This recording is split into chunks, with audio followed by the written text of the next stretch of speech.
Well, I'll be talking about a technology which we've entitled femto to macroscale interdisciplinary sensing with a completely novel class of sensors, what we call the tension metastable fluid detector sensors. What's the challenge over here?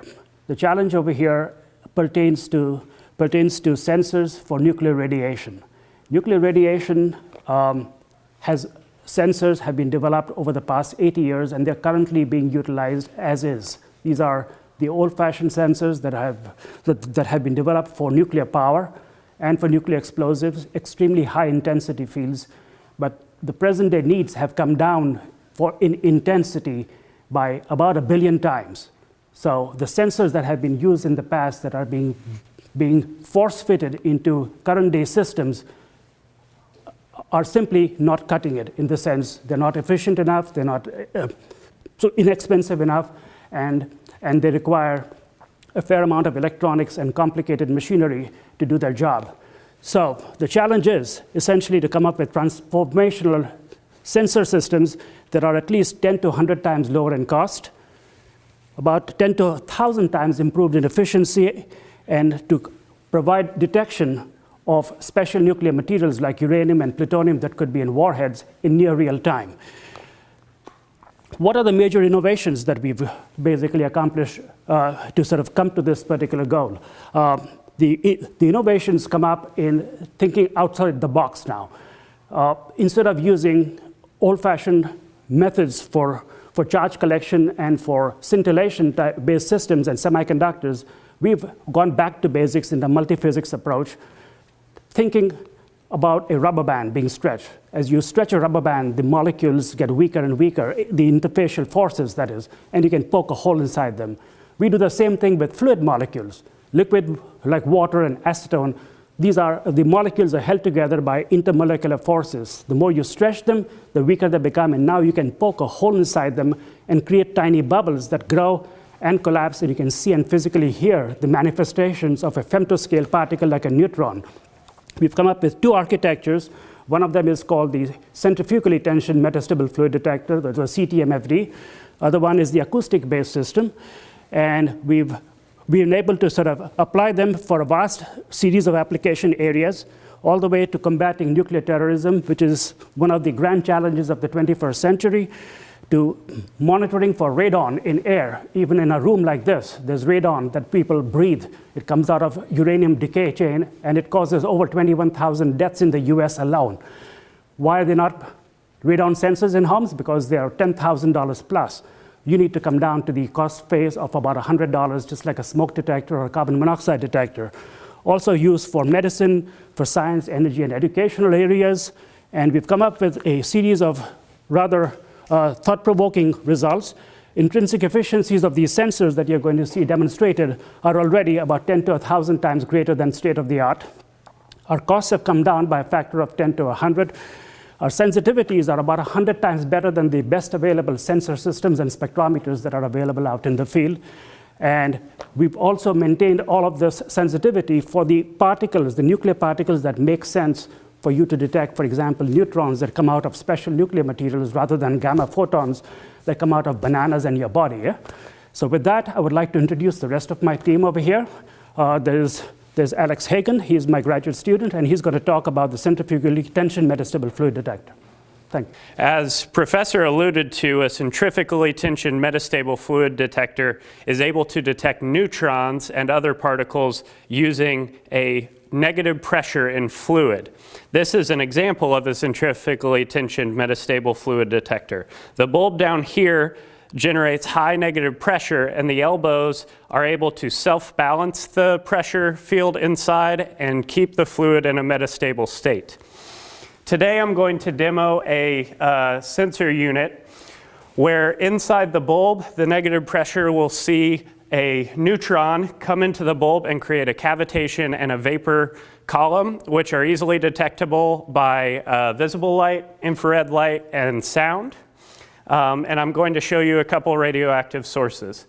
So the first source I have is a cesium source, which is similar to those used in medical applications. It gives off gamma rays and is pretty innocuous. And you can see that this source is easily detectable by a typical Geiger counter, although it's innocuous. This source here is actually the first approved public neutron demo source. And so this generates neutrons and gammas and has a similar signature to special nuclear material as you might find someone trying to illegally traffic. You can see that the Geiger counter detects it just the same as the innocuous source, giving you no information about whether the source you're detecting is nefarious or innocuous. So you can see when I put the detector over the gamma source, it will not detect. However, when I move it over the neutron and gamma source, it will detect.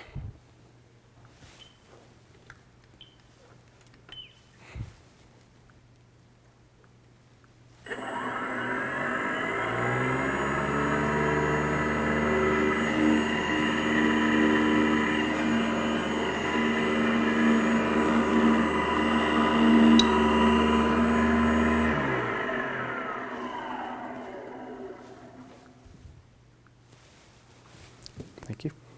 So today I'll be talking about the application of tension metastable fluid detectors in the field of photonics. Specifically, I'll be showing you a video of an experiment where we can detect a nanosecond pulsed nitrogen UV laser. So in this video, you'll see the detector operating in its nominal sensitive state where it's spitting. Then you'll see a freeze frame showing the laser impinging on the detector sensitive volume. We'll transition to high-speed video showing the manifestation of a bubble vapor column. And it is the presence of these vapor bubbles that actually is the signal that our detector is monitoring. And it is the direction of this vapor bubble column that is forming, which gives directionality information from where the laser is actually coming from. Then you'll see the coalescence of these bubbles into a vapor column and the detector actually registering a detection event.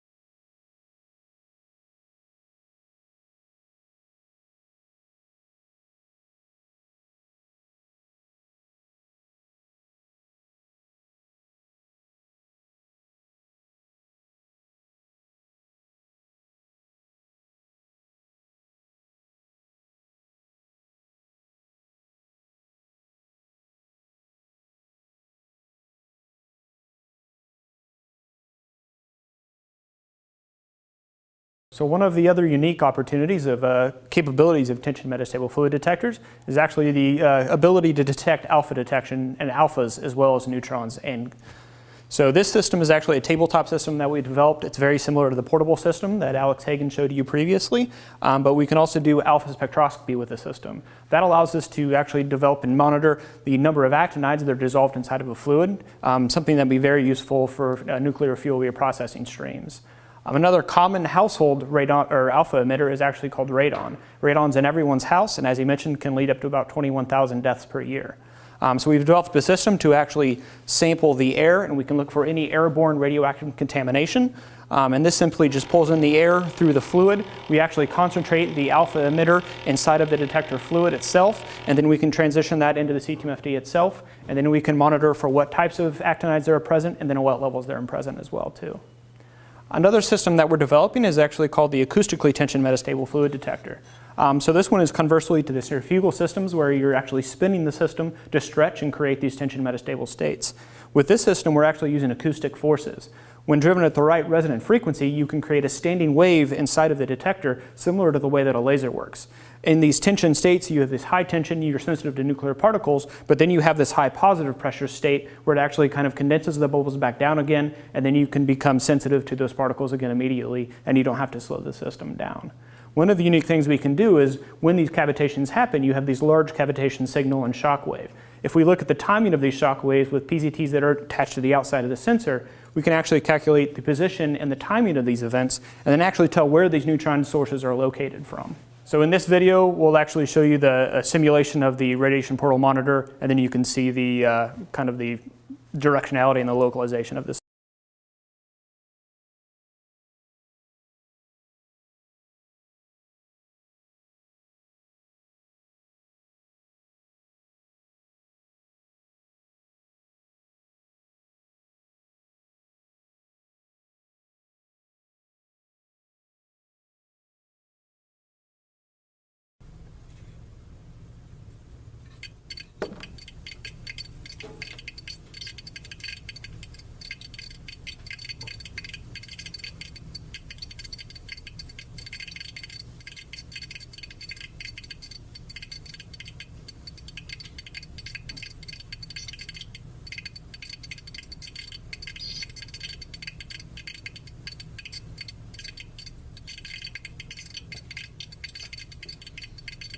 So what we'll show you is actually a demo of called a radiation portal monitor. In this case, we're looking at multi-sided pedestrian or a package scanning monitor. So we've set up in an array. This is simulated of 6 detectors in different panels. And then we actually have a moving conveyor belt with a radiation sources smuggled inside of one of these boxes.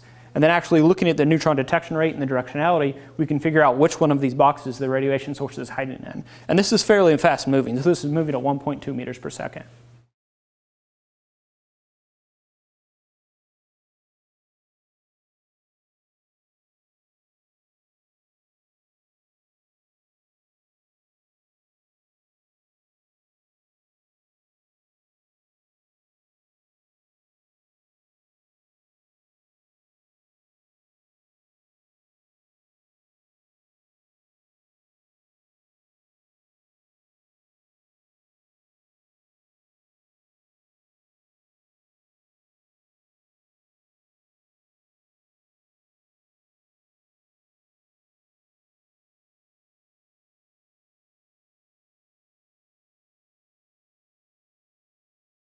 Over the past 10 years, we've been able to come up with a technology that has essentially revolutionized the way in which we monitor for nuclear materials, as well as for application in medicine, et cetera, including for our own personal health, lung cancer deaths. We talked about radon.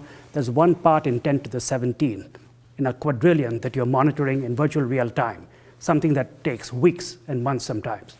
We've been able to come up with sensors that are 10 to 100 times lower in cost, and as well as efficiency.